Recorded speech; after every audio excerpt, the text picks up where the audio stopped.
અમદાવાદના વસ્ત્રાલમાં સામાજિક તત્વોએ મચાવેલા આતંક સામે પોલીસે કડક કાર્યવાહી કરી અને પોલીસે એક આરોપીઓને લાકડીના ફટકા મારી માફી મંગાવી હતી। એટલું જ નહીં, પોલીસે આરોપીઓના મકાનોને પણ જમીનદોસ્ત કરી નાખ્યા છે। પોલીસે આરોપીઓ સામે કાર્યવાહી કરતા લોકોએ તેમને કામગીરી બિરદાવી છે। આરોપીઓ સામે હજુ પણ કડક કાર્યવાહી કરવામાં આવે તેવી લોકો માંગ કરી રહ્યા છે, જેથી બીજા કોઈ આરોપીઓ આવી ગુંડાગીર્દી કરતા 100 વાર વિચાર કરે।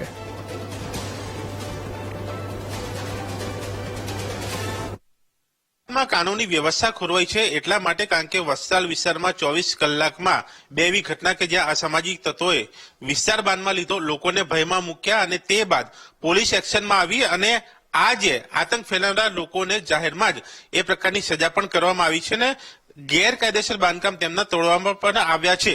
લોકો સાથે વાત કરીશું કે તેમનું આ પોલીસ કાર્યવાહી વિશે શું માનવું છે। આપ શું કહેશો, આ પોલીસની કાર્યવાહી કેવી છે, આપ શું જોઈ રહ્યા? સરસ હતું, કેમ કે જેવા સાથે તેવા થવું જ પડે, કેમ કે લોકોને એ લોકો રોપ એમનો બતાવવા માંગતા હતા અને સામે પોલીસે એમને માર મારીને બતાવ્યું કે જેવા સાથે તેવા થવાય એમ। તમે શું કહેશો? આ વસ્ત્રાલ વિસ્તારની વાત છે, પણ ઓલ ઓવર અમદાવાદમાં પણ તમે ફરતા હશો, ત્યાં પણ ફરતા હશો, બહાર નીકળો છો, સેફ ફીલ કરો છો, પોલીસ એક્શન કેવા? આમ તો આપણું અમદાવાદ અન્ય શહેરોની સરખામણીએ ઘણું સેફ છે, પણ અત્યારે છેલ્લા કેટલાક મહિનાઓથી આ બધા કિસ્સા એટલા બધા વધી રહ્યા છે। વસ્ત્રાલની ઘટના લઈ લો, ડ્રિંક એન્ડ ડ્રાઈવના તો 2 ને 3 દિવસે એકનો એક કિસ્સો આવતો જ રહે છે।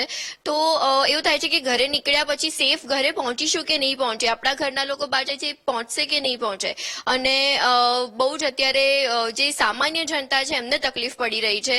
નિર્દોષ લોકો અત્યારે આનો ભોગ બની રહ્યા છે। તો પોલીસ જે એક્શન લઈ રહી છે તે સાચી છે, હજુ પણ વધારે તત્વરે કડક કાર્યવાહી કરે એવી અમારી માંગ છે એઝ અ જનતા। જાહેરમાં આ લોકોને પોલીસ લઈ જાય, મારે, એમના બાંધકામ તોડે, આખી એક પ્રક્રિયા જે પ્રકારની 24 કલાકની ઘટના બાદ બરાબર છે?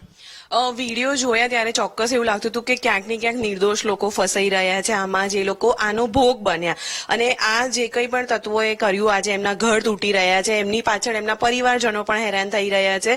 પોલીસ એમની ચોક્કસ પ્રમાણે યોગ્ય કાર્યવાહી કરી રહી છે અને કરવી જ જોઈએ। જ્યારે અમદાવાદ એક સેફ ઝોન ગણાતું હોય અને એવા ઝોનોમાં આવા બધા લુખ્ખા તત્વો આવી અને આ જે કંઈ પણ પગલાં ભરે છે તેમની પર્સનલ મેટરમાં સમાજના લોકો તો હેરાન થાય છે, શહેરીજનો હેરાન થઈ રહ્યા છે, આ ભય ફેલાઈ રહ્યો છે, તો આ ખરેખર ખોટો છે અને આજે કંઈ પણ એક્શન લેવાઈ રહ્યા છે સારા છે, સાચા છે। તમે શું કહેશો? જે પ્રકારના વિડીયો સામે આવ્યા, જે પ્રકારની ઘટના બની, મોસ્ટલી યુવા લોકો જ છે અંદર જે લોકોએ આ પ્રકારના કૃત્ય કર્યું છે, એક યુવા તરીકે તમે શું મેસેજ આપશો? પોલીસ કાર્યવાહી વિશે શું કહેશો? એક યુવા તરીકે હું તો યુવાનોને એમ જ કહેવા માંગીશ કે અત્યારે યુવાનોમાં બહુ વ્યસનની બાબતે બહુ વધારો થઈ રહ્યો છે, તો એમના મા બાપને સમજવું જોઈએ કે પછી આ છોકરાનું થોડું ધ્યાન રાખે કે વ્યસનોની આદતમાં ના પડે બહુ, કારણ કે અત્યારે દારૂ છે, ગાંજા છે, સિગરેટ છે, બહુ વધી રહ્યું છે, તો એના પર થોડું કંટ્રોલ રહે રીતે મા બાપ એનું ધ્યાન રાખે છોકરાઓનું। પોલીસ એક્શન વિશે શું કહેશો? પોલીસ એક્શન જે પણ લીધી છે પોલીસે એકદમ બરાબર છે, કારણ કે એને સજા મળવી જ જોઈએ અને હું તો કહું હજી વધારે સજા આપવી જોઈએ કે એમને પણ ખબર પડે કે કોઈ બીજા કોઈ આવું ના કરી શકે એમ। પોલીસે જે એક્શન લીધા છે તે બરાબર છે? આ એક્શન જો આવા તત્વો જોશે બીજા તો તે પણ ક્યાંક થમશે, અંકુશમાં આવશે અને તે પણ આવું કંઈક કરતા વિચારશે કે જો તેઓ આ પ્રકારનો કૃત્ય કરશે, આ પ્રકારે લોકોમાં ભય ફેલાશે તો તેમની સામે પણ આવા જ એક્શન લેવાય, જાહેરમાં માર મારવામાં આવે અથવા તો તેમના ગેરકાયદેસર બાંધકામ પણ તોડવામાં આવે ને તેનું પરિણામ સીધું તેમની સાથે તેમના પરિવારને પણ ભોગવવું પડે।